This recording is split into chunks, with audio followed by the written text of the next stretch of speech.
Hello guys, welcome back to our channel. இன்னைக்கு நம்ம Sanjaya and இம்சோலுடைய டைம் டிராவல் லவ் ஸ்டோரியில் எபிசோட் 10 தான் பார்க்க போகிறோம். இந்த எபிசோடில் பார்த்தீங்கன்னா நம்ம ஹீரோ வந்து பயங்கரமாக வெக்ஸ் ஆகி நான் இந்த ஊரை விட்டு கிளம்புறேன்டா, வெளிநாட்டுக்கு எங்காவது போயிடுறா தள்ளி அப்படின்ற மாதிரி ஒரு முடிவு எடுத்துடுறாரு. ஆனால் இதுக்கப்புறமும் திரும்ப ஒரு ட்விஸ்ட் வருது இந்த சீரீஸில். அதுக்கு முன்னாடி நீங்கள் இந்த சேனலை ஃபர்ஸ்ட் டைம் பார்க்குறீங்கன்னா மறக்காம சப்ஸ்கிரைப் பண்ணிருங்க. இப்போ வாங்க எபிசோட்குள்ளே போகலாம். ஸோ லாஸ்ட் எபிசோடில் நம்ம ஹீரோ வந்து நீ டைம் டிராவல் பண்ணி தானே வந்திருக்க அப்படின்ற மாதிரி ஹீரோயின் கிட்ட கேட்குறாரு. இப்போ நம்ம ஹீரோயின் பார்த்தீங்கன்னா அப்படியே எக்ஸ்பிளைன் பண்ணிருக்காங்க கொஞ்சம் விஷயமா நம்ம ஹீரோக்கு. ஆமாம், நீ சொன்னது கரெக்ட் தான், நான் வந்து ஃபியூச்சர்லேருந்து டைம் டிராவல் பண்ணி தான் இங்க வந்திருக்கேன். இதற்கு பத்தி இந்த வாட்ச்ல இருந்து தான் நான் வந்து டைம் டிராவல் பண்ணி வந்திருக்கேன் அப்படின்ற மாதிரி சொல்றாங்க. அதுக்கு நம்ம ஹீரோ வந்து இது என்னோட வாட்ச் தானே அப்படின்னு சொல்றாரு. அதுக்கு நம்ம ஹீரோயின் வந்து ஆமா, இந்த வாட்ச் வந்து நான் வந்து ஒரு ஏலத்துல வந்து காசு கொடுத்து வாங்கினேன் அப்படின்னு சொல்லுவாங்க. வாட்ச் ஏலத்துல விடுற அளவுக்கு நான் என்ன அவ்வளவு பெரிய அளவா இருந்தேன் ஃபியூச்சர்ல அப்படின்ற மாதிரி எல்லாம் கேட்கறாரு. இப்போ நம்ம ஹீரோயினால பாத்தீங்கன்னா நீ ஒரு கேபாப் மாடல் பா, நீ ஒரு பெரிய ஸ்டாரு, அதனாலதான் உன் வாட்ச் வந்து ஏலத்துக்கு விடுறாங்க ஃபேன்ஸுக்கு அப்படின்ற மாதிரிலாம் சொல்லணும்னு ஆசைப்படுறாங்க. ஆனா அவங்களால தான் சொல்ல முடியாது. ஃபியூச்சர்ல இருந்த எந்த ஒரு விஷயத்துமே அவங்களால இப்ப சொல்ல முடியாதுங்க. ஸோ உடனே நம்ம ஹீரோயின் சொல்றாங்க அதெல்லாம் உனக்கு தேவையில்ல, நான் வந்து ஃபியூச்சர்ல இருந்து வந்திருக்கேன் அவ்வளவுதான் அப்படின்னு சொல்லிடுறாங்க. அதுக்கு நம்ம ஹீரோ வந்து சரி, பொதுவாக இந்த மாதிரி டைம் டிராவல்லாம் பண்ணி வந்தா ஏதாவது ஒரு விஷயத்த பாஸ்ட்ல மாத்தணும் அப்படின்னு நினைச்சுதான் எல்லாருமே வருவாங்க, நீ என்னத்த மாத்த வந்திருக்க அப்படின்னு கேக்குறாரு. அதுக்கு நம்ம ஹீரோயின் வந்து மனசுக்குள்ளே நினைச்சுக்கிறாங்க நான் உன்னோட உயிரை காப்பாத தாண்டா வந்திருக்கேன் அப்படின்ற மாதிரி. ஆனா அதையும் அவங்களால வெளியே சொல்ல முடியாது. ஸோ அதனால அவங்க பார்த்தீங்கன்னா அதெல்லாம் உனக்கு எதுக்கு தேவையில்லாதது, நான் எதையும் மாத்திட்டு போறேன் விட அப்படின்னு சொல்லிடுறாங்க. அது மட்டும் இல்லாம இப்போ நான் வந்து 2 மாசம் தான் இருக்க முடியும், அதுக்கப்புறம் நான் வந்து திருப்பியும் வந்து ஃபியூச்சருக்கே போயிருவேன். ஸோ இந்த சான்ஸ்க்கு அப்புறம் இன்னும் ஒரே ஒரு சான்ஸ் தான் என்கிட்ட இருக்கு, அந்த சான்ஸையும் நான் மிஸ் பண்ணிட்டேன்னா அவ்வளவுதான், இதுக்கப்புறம் நான் டைம் டிராவல் வரவே முடியாது. ஸோ அதுக்குள்ள நான் என்ன நினைச்சிருக்கணும் அதை வந்து நான் நடத்தியே ஆகணும் அப்படின்ற மாதிரி அவங்க மனசுக்குள்ள நினைச்சுக்கிறாங்க. இப்போ நம்ம ஹீரோ சொல்றாரு, நேற்று நீ என்கிட்ட சொன்ன இல்லையா இந்த மாதிரி நீ என் பின்னாடி வராத, என்னை விட்டு தள்ளி போயிரு, அப்பதான் உனக்கு வந்து எல்லாமே நல்லது அப்படின்ற மாதிரி பேசியிருந்தல, நானும் உன் பின்னாடியே வரது உனக்கு வந்து பிடிக்கலன்னு நினைக்கிறேன், அதனால நான் வந்து இந்த ஊரை விட்டு போலான்னு இருக்கேன், ஃபாரினுக்கு நான் போறேன் அப்படின்னு சொல்றாரு. இல்ல எங்க அப்பா வந்து எனக்கு சர்ஜரிக்காக அங்க அரேஞ்ச் பண்ணிருக்காரு, அது மட்டும் இல்லாம அங்கேயே எனக்கு கோச்சிங்கும் வந்து செட் பண்ணிருக்காரு, நான் அங்கேயே செட்டில் ஆக போறேன், இனிமே நான் உன்னை டிஸ்டர்ப் பண்ண மாட்டேன், உன் பின்னாடியே வர மாட்டேன் அப்படின்னு ஒரு மாதிரி சோகமா சொல்லிட்டு போயிடுறாரு. இப்போ நம்ம ஹீரோயினுக்கு ஒரு பக்கம் பார்த்தீங்கன்னா பயங்கரமா ஹார்ட் பிரேக்கிங்கா இருக்கு. பட் ஆனா ஒரு பக்கம் வந்து இங்க இவன் இருந்தானா அந்த சைக்கோ கில்லர் எப்படி இவனை தேடி வந்து கொன்றுவான், இங்க நமக்கு எது நடந்தாலும் அது நம்மளோடய போட்டு அவன் சந்தோஷமா இருக்கட்டும் அப்படின்ற மாதிரி நினைச்சுக்கிறாங்க. அடுத்த சீன்ல போலீஸ் ஸ்டேஷனை காட்டுறாங்க. நம்ம ஹீரோயின் வந்து போலீஸ் ஸ்டேஷன்ல இருந்து கால் பண்ணி கூப்பிட்டு இருப்பாங்க இல்லையா, சோ அதனால நம்ம ஹீரோயின் வந்து அங்க போயிருக்காங்க. அந்த இன்ஸ்பெக்டர் பார்த்து பேசுறாங்க, சைக்கோ கில்லர் மட்டும் மிஸ்ஸிங், உன்னால வந்து வேற ஏதாவது அடையாளம் எல்லாம் சொல்ல முடியுமா, அவனோட டாக்ஸி நம்பர் அந்த மாதிரி ஏதாவது சொல்ல முடியுமா அப்படின்னு கேக்குறாரு. அதுக்கு நம்ம ஹீரோயின் வந்து டாக்ஸி நம்பர்லாம் எனக்கு ஞாபகம் இல்லை சார், ஆனா டாக்ஸி எப்படி இருக்கும் எந்த மாதிரியான டாக்ஸின்னு மட்டும் எனக்கு தெரியும் சொல்லிட்டு ஒரு சில போட்டோ காட்டுறாங்க. அந்த போட்டோ எல்லாம் செலக்ட் பண்ணி கொடுக்குறாங்க. அது மட்டும் இல்லாம அவனோட டாக்ஸில வந்து ரெட் கலர்ல ஒரு டிஃபரெண்டான கீ செயின் ஒன்று இருக்கும் சார் அப்படின்ற மாதிரி ஒரு சில இன்ஃபர்மேஷன் எல்லாம் கொடுத்துட்டு வராங்க. அடுத்தது இப்போ காலேஜ் காட்டுறாங்க. கிளாஸ் ரூம்ல நம்ம ஹீரோயினும் அவங்களோட ஃப்ரெண்டும் உட்காந்துட்டு இருக்காங்க. அப்படியே சைடுல பாத்தீங்கன்னா நம்ம ஹீரோவும் உட்காந்துட்டு இருக்காரு. அதை பார்த்துட்டு நம்ம ஹீரோயின் வந்து இவன் வந்து நம்ம கிளாஸ் இல்லடி, இவன் எதுக்கு இந்த கிளாஸ்ல வந்து உட்காந்துட்டு இருக்கான் அப்படின்னு கேக்குறாங்க. அதுக்கு நம்ம ஹீரோயினோட ஃப்ரெண்ட் வந்து இது பிராக்டிகல் கிளாஸ் டி, அதனால எல்லாருமே மொத்தமா ஒரே பிளேஸ்க்கு வர சொல்லிட்டாங்க, அதனால தான் அவனும் உட்காந்துருக்கான் அப்படின்ற மாதிரி சொல்றாங்க. அப்ப பாத்தீங்கன்னா ஒரு பொண்ணு வந்து நம்ம ஹீரோட பக்கத்துல உட்காருது. அந்த பொண்ணு வந்து ஹீரோட கிளாஸ்மேட் போல. இதை பார்த்ததும் நம்ம ஹீரோயினோட ஃப்ரெண்ட் வந்து இம்சோல் அங்க பாத்தியா இந்த பொண்ணை கொஞ்ச நாளா நான் கவனிச்சுட்டு தான் இருக்கேன், எப்ப பார்த்தாலும் சஞ்சய பின்னாடியே சுத்திக்கிட்டு இருக்கா, லவ் பண்றான்னு நினைக்கிறேன் சஞ்சயவை அப்படின்ற மாதிரி சொல்லிடுறான். இதை கேட்டதும் நம்ம ஹீரோயினுக்கு அப்படியே வயித்துல பகன்னு எரியுது. என்ன இருந்தாலும் மனசுக்குள்ள இருக்க அந்த லவ் வந்து விட்டு கொடுக்க முடியாது இல்லையா. அந்த பொண்ணும் சும்மா இருக்க மாட்டேது, அப்படியே நம்ம ஹீரோவை இடிச்சுக்கிட்டே உட்காருது. ஒரு ஹேண்ட் கிரீம் எடுத்து அவளோட கையில தேய்க்கிறா. அப்படியே வந்து நம்ம ஹீரோக்கும் வந்து பாத்தீங்கன்னா தேய்ச்சி விடுறான். நம்ம ஹீரோ வந்து டென்ஷன் ஆவறாரு. ஏன்னா அவரோட மனசுல நம்ம ஹீரோயின் மட்டும் தானே இருக்காங்க, எதுக்கு இந்த கிரீம்லாம் என் கையில தர்றா, எனக்கு இதெல்லாம் பிடிக்காது அப்படின்னு சொல்றாரு நம்ம ஹீரோ. இதை பார்க்க நம்ம ஹீரோயினுக்கு வந்து பாத்தீங்கன்னா காதுல இருந்து புகையா வருது. அடுத்தத கிளாஸ் முடிச்சுட்டு ஹீரோயினும் அவங்க ஃப்ரெண்டும் கேண்டீன்ல வந்து சாப்பிட்டுட்டு இருக்காங்க. அதே கேண்டீன்ல நம்ம ஹீரோ சாப்பிட்டுட்டு இருக்காரு. அந்த ஹீரோ பின்னாடி வளைஞ்சிட்டு இருந்துச்சுல பொண்ணு, அதுவும் வந்து ஹீரோவோட பக்கத்துல வந்து உட்காந்துக்குது. இப்போ நம்ம ஹீரோயின் வந்து சாப்பிட்டதுக்கு காசு கொடுக்கலன்னு சொல்லிட்டு அவங்க பாக்கெட்ல இருந்து காயின் எடுக்கிறாங்க. அந்த காயின் பாத்தீங்கன்னா அப்படியே உருண்டு போயிருது. அந்த காயின் அப்படியே பிடிக்கலான்னு ட்ரை பண்ணி அப்படியே டேபிள் கடையில எல்லாம் போறாங்க. அப்படியே டேபிள் கடையில போயிட்டே இருக்கும்போது அந்த டேபிள் யாருதுன்னு பாத்தீங்கன்னா நம்ம ஹீரோவோட டேபிள். அதுவும் ஹீரோ பக்கத்துல அந்த பொண்ணு வேற உட்காந்துட்டு இருக்கு. இப்போ நம்ம ஹீரோயினுக்கு பயங்கரமா வெறுப்பாயிருது. ஐயோ இப்போ நம்ம எழுந்தாலும் தப்பு, எழுந்துக்காம இங்கேயே உட்காந்து அவங்க பேசுறதெல்லாம் கேட்டாலும் தப்பு, இப்போ என்ன பண்றதுன்னே தெரியலையே அப்படின்ற மாதிரி முழிச்சிட்டு இருக்காங்க. இப்போ அந்த பொண்ணு திடீர்னு பாத்தீங்கன்னா நம்ம ஹீரோவை அப்படியே கிஸ் பண்ணிருது. இது நம்ம ஹீரோயின் டேபிள் கடையில இருந்து பாத்துடுறாங்க.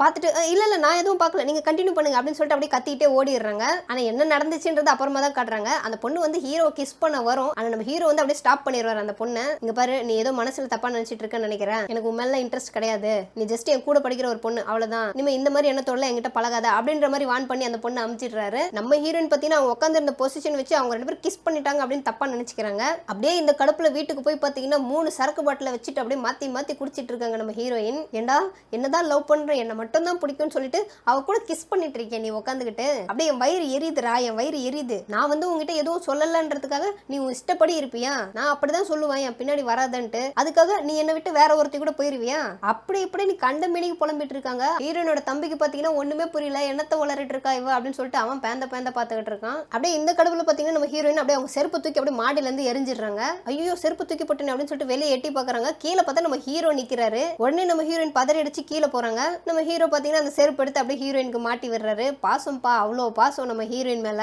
அப்ப நம்ம ஹீரோ சொல்றாரு, இந்த மாதிரி இன்னும் 2 நாள்ல வந்து நான் ஃபாரின் கிளம்புறேன், ஃபிளைட் டிக்கெட்லாம் புக் பண்ணியாச்சு அப்படின்னு சொல்றாரு. அதுக்கு நம்ம ஹீரோயின் வந்து ஓ அப்படியா, சரி ஓகே சந்தோஷமா போயிட்டு வா அப்படின்னு சொல்லிட்டு போயிடுறாங்க. இப்போ நம்ம ஹீரோ பாத்தீங்கன்னா வீட்டுக்கு போயிட்டு பயங்கரமா ஃபீல் பண்றாரு. என்னடா நம்ம ஊரை விட்டு போறோம்னு சொல்றோம், ஆனா அவ மூஞ்சில ஒரு வார்த்தை கூட இல்லையே, அவ எதுவுமே சொல்ல மாட்டாளே அப்படின்னு நினைச்சு ரொம்ப ஃபீல் பண்ணிருக்காரு. அதே மாதிரி இந்த பக்கம் பாத்தீங்கன்னா ஹீரோயினும் செம்மையா ஃபீல் பண்ணிருக்காங்க. ஃபியூச்சரை பத்தியும் சொல்ல முடியல, என் மனசுல இருக்கிறதையும் சொல்ல முடியல, என்ன பண்றதுனே தெரியலையே, சரி ஓகே எது எப்படியோ ஃபாரின் போய் நல்லா இருந்தா சந்தோஷம் அப்படின்னு நினைச்சுக்கிறாங்க. அடுத்த சீன்ல பாத்தீங்கன்னா இந்த தேசாங் பையன் நம்ம ஹீரோயினை பார்க்க வரான். அம்மா அன்னைக்கு ஏதோ ஒரு சைக்கோ கில்லர் பத்தி எங்க அப்பா கிட்ட ரிப்போர்ட் பண்ணியா, எங்க அப்பா பேசிட்டு இருந்தாரு, அந்த சைக்கோ கில்லர் பத்தி உனக்கு எப்படி தெரியும் அப்படின்ற மாதிரி கேட்டுட்டு இருக்காரு. அதுக்கு நம்ம ஹீரோயின் வந்து அதெல்லாம் உனக்கு சொன்னா புரியாது அப்படின்ற மாதிரி பேசிட்டு இருக்காங்க. அப்ப பாத்தீங்கன்னா அவங்களுக்கு ஒரு ஃபோன் கால் வருது. ஹீரோயினோட அம்மா தான் கால் பண்றாங்க. எங்க இருக்க, நீ உடனே வீட்டுக்கு வா அப்படின்னு சொல்றாங்க. நம்ம ஹீரோயினும் என்னவோ ஏதுன்னு சொல்லிட்டு பதறி அடிச்சுட்டு ஓடுறாங்க. இந்த தேசாங் போய் என்னடா ஹீரோயினோட பதறி அடிச்சு ஓடுறாங்கன்ட்டு அவருமே அப்படியே கூடவே ஓடிடுறாரு நம்ம ஹீரோயின் கூடவே. வீட்டுக்கு வந்து பார்த்தா அவங்க வீட்டுல சீலிங்ல இருந்து ஏதோ ஒரு தண்ணி லீக் ஆயிட்டு இருக்கு. அதை ஒரு அண்டா வச்சு ஹீரோயினோட அம்மா பிடிச்சிட்டு இருக்காங்க. பக்கத்துல ஒரு ஆள் பிடிச்சிட்டு இருக்கான். யாரா அதுன்னு பார்த்தா நம்ம ஹீரோ.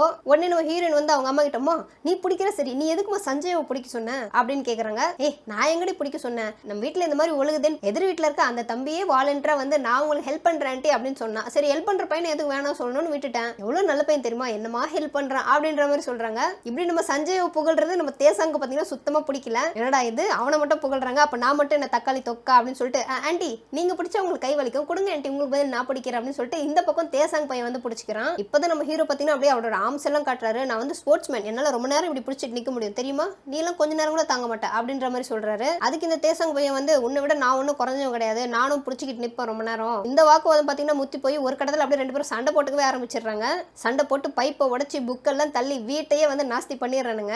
உடனே ஹீரோயினோட அம்மா வர சத்தத்தை கேட்டோன்னு எல்லாத்தையும் எடுத்து அப்படியே அரேஞ்ச் பண்ணிட்டு அப்படியே நல்ல புள்ள மாதிரி நிக்கிறானுங்க. அப்ப இந்த தேசாங் பையன் பாத்தீங்கன்னா ஒரு பிளான போடுறான். ஆண்டி டைம் ரொம்ப ஆயிருச்சு, இப்போ எங்க வீட்டுக்கு போறதுக்கு பஸ் கேப்லாம் கிடைக்காதுன்னு நினைக்கிறேன், நான் இங்கே ஸ்டே பண்ணிட்டு காலையில போட்டுமா அப்படின்னு கேட்கறான். உடனே நம்ம ஹீரோ பாத்தீங்கன்னா ஆண்டி நானும் இங்கே ஸ்டே பண்ணிக்கிறேன் ஆண்டி அப்படின்னு சொல்றாரு. அதுக்கு இந்த தேசாங் பையன் வந்து அதெல்லாம் வேணாம்டா, உன் வீடு எதிரில தானே இருக்கு, நீ உங்க வீட்டுல போய் ஸ்டே பண்ணிக்க, நான் இங்க ஸ்டே பண்ணிக்கிறேன் அப்படின்னு சொல்லிடுறான். நம்ம ஹீரோக்கு பொறுக்க முடியல அவன் இங்க ஸ்டே பண்றதை நினைச்சாலே. உடனே வந்து ஆண்டி நான் ஒண்ணு பண்றேன், நான் தேசாங் வந்து என் வீட்டுக்கு கூட்டு போயிடுறேன், அவன் என் வீட்டுல தூங்கிட்டுமே, என் வீட்டுல நிறைய இடம் இருக்கு அப்படின்னு சொல்லிட்டு அந்த தேசாங் பையனை ஹீரோட வீட்டுக்கு கூட்டு போயிடுறான். அப்ப இந்த தேசாங் பையன் சொல்றான், டே எனக்கு ஒண்ணு மட்டும் புரியுதுடா, நீ அவளை ரொம்ப சின்சியரா லவ் பண்றேன்னு தெரியுது, தேவையில்லாம என் மேல பொறாமப்பட்டுட்டு இருக்காத, நான் எப்பவுமே உனக்கு போட்டியெல்லாம் வரமாட்டேன், ஆனா அதுக்கு முன்னாடி உன்னை நீ வந்து காப்பாத்திக்க, உனக்கு ஏதோ ஒரு ஆபத்து வரப்போகுது அப்படின்ற மாதிரி சொல்லுவான். அதுக்கு நம்ம ஹீரோ வந்து நீ என்ன சொல்ற எனக்கு ஒன்றும் புரியலையே அப்படின்னு சொல்றாரு. ஆமாண்டா நீ நினைக்கிற மாதிரிலாம் இல்ல, இம்சோலுக்கு வந்து உன் மேல ரொம்ப கேரிங் ஜாஸ்தி, உன் உயிருக்கு எதுவுமே ஆகக்கூடாது, உன்னை காப்பாற்றணுன்றதுக்காக ஏதோ ஒரு சைக்கோ கில்லரை பத்தி எங்க அப்பா கிட்ட எல்லாம் பேசிக்கிட்டு இருந்தா, நீ தான் அவளை சரியா புரிஞ்சிக்கல அப்படின்ற மாதிரி ஏதோ சொல்றான். இப்போ நம்ம ஹீரோக்கு வந்து பாத்தீங்கன்னா மைண்ட் ஃபுல்லா குழப்பமா இருக்கு. ஏன்னா நாளைக்கு வந்து ஃபிளைட் ஏற போறாரு. சோ இன்னைக்கு இந்த பையன் இப்படி சொல்றானே, இம்சோலுக்கு வந்து உன்னை பிடிச்சிருக்கு, அவளுக்கு உன் மேல ரொம்ப கேர் இருக்குன்னு சொல்றான். இம்சோல் என்னடானா ஒரு பக்கம் நான் டைம் டிராவல் பண்ணி வந்திருக்கேன்னு சொல்றா, எனக்கு ஒண்ணுமே புரியலையே அப்படின்ற மாதிரி அப்படியே மண்டியை பிச்சுக்கிட்டே படுத்துறாரு அவரு. இப்போ மறுநாளும் வந்துருச்சு. நம்ம ஹீரோ வந்து பாத்தீங்கன்னா பெட்டி படிக்கலாம் கட்டிட்டு ஏர்போர்ட் வரைக்கும் வந்துட்டாரு. ஆனா ஏர்போர்ட்ல பாத்தீங்கன்னா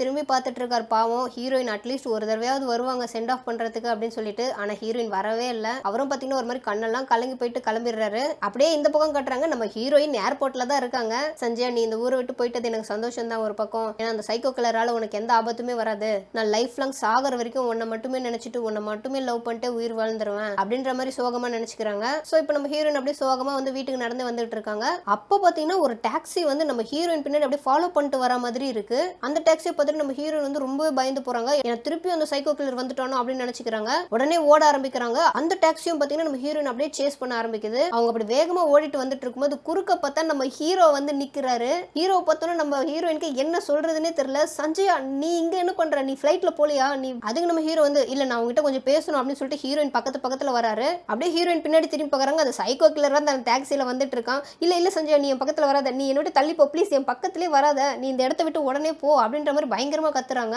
அப்புறமா பார்த்தா அந்த டாக்ஸி சைக்கோ கில்லரோட டாக்ஸியே கிடையாது, அது ஏதோ ரோட்ல கிராஸ் பண்ற ஒரு டாக்ஸி போல. நம்ம ஹீரோயின் அப்படியே தெரியாதனமா பயந்துட்டு இருக்காங்க. இப்போ நம்ம ஹீரோ பாத்தீங்கன்னா ஹீரோயின் வந்து சமாதானப்படுத்துற, ரிலாக்ஸர் இம்சோல், உனக்கு என்ன ஆச்சு, ஏன் இப்படி கத்துற அப்படின்னு சொல்றாரு. இப்போ நம்ம ஹீரோயின் வந்து நீ ஏன் வெளிநாட்டுக்கு போல, நீ எதுக்காக இங்க வந்த அப்படின்னு கேக்குறாங்க. அப்ப நம்ம ஹீரோ பாத்தீங்கன்னா கையில வந்து அந்த டைம் கேப்சூல எடுத்து காட்டுறாரு. அதாவது நம்ம ஹீரோவும் ஹீரோயினும் ஸ்கூல் படிக்கும்போது புதைச்சு வச்சிருப்பாங்க இல்லையா, ஃபியூச்சர்ல தானே அதை தோண்டி எடுத்திருப்பாங்க. இப்போ டைம் டிராவல் பண்ணி திரும்பி வந்ததுனால அவர் வந்து இப்போவே அதை எடுத்துட்டாரு. எடுத்து அதுல எழுதி இருக்கதையும் படிச்சிட்டு இருக்காரு. அதுலயும் பாத்தீங்கன்னா நம்ம ஹீரோயின் உருக்கமா நிறைய விஷயங்கள் எழுதியிருப்பாங்க. எழுதிருப்பாங்க, இந்த மாதிரி நீ உயிரோட இருக்கணும், என்ன காப்பாத்த போயிட்டு நீ சாக கூடாது, நான் உன்னை சாகவும் விட மாட்டேன் அப்படின்ற மாதிரிலாம் எழுதிருப்பாங்க. ஸோ அதையெல்லாம் படிச்சுட்டு தான் வந்து ஃபிளைட்ல ஏறாம நம்ம ஹீரோ வந்து ரிட்டர்ன் வந்துட்டு இருக்காரு. ஸோ இப்போ நம்ம ஹீரோ சொல்றாரு, இங்க பாரு இம்சோல், இப்போ நான் சொல்றதை கவனமா கேட்டுக்க, எனக்கு என்ன ஆனாலும் சரி, உன்னை காப்பாத்த போய் நான் செத்தே போனா கூட சரி, உன்னையே தான் நினைச்சிட்டு இருந்திருப்பேன், நீ இதுக்காக தான் இத்தனை நாள் என்ன அவாய்ட் பண்ணிட்டு இருந்தியா, எதுக்காக நீ இப்படி பண்ண, உன் மனசுல இருக்கிறத என்கிட்ட சொல்லி இருக்கலாம்ல, என் மேல இவ்வளவு கேர் பண்ற, ஆனா என்ன பார்த்தாலே வெறுக்கிற மாதிரி நடிக்கிற, இப்பயாச்சும் உன் மனசுல இருக்கிறத சொல்லு அப்படின்னு சொல்லிடுறாரு. நம்ம ஹீரோயினும் பாத்தீங்கன்னா பயங்கரமா அழுகுறாங்க, நம்ம லவ்வை விட உன்னோட உயிர் தான் எனக்கு ரொம்ப முக்கியம் அப்படின்ற மாதிரி சொல்றாங்க. அப்ப நம்ம ஹீரோ வந்து எனக்கும் எதுவும் ஆகாது, நம்ம லவ்வுக்கும் எதுவும் ஆகாது, நம்ம ரெண்டு பேரும் சேர்ந்து வந்து எதுவும் இருந்தாலும் ஃபேஸ் பண்ணலாம் அப்படின்னு சொல்லிடுறாரு. சொல்லிட்டு அப்படியே ஹீரோயினை கட்டி பிடிச்சி கிஸ்ஸும் பண்ணிடுறாரு. இத்தோட இந்த எபிசோட் இங்க முடியுது. நெக்ஸ்ட் எபிசோட்ல உங்க எல்லாருமே மீட் பண்றேன். until then bye bye.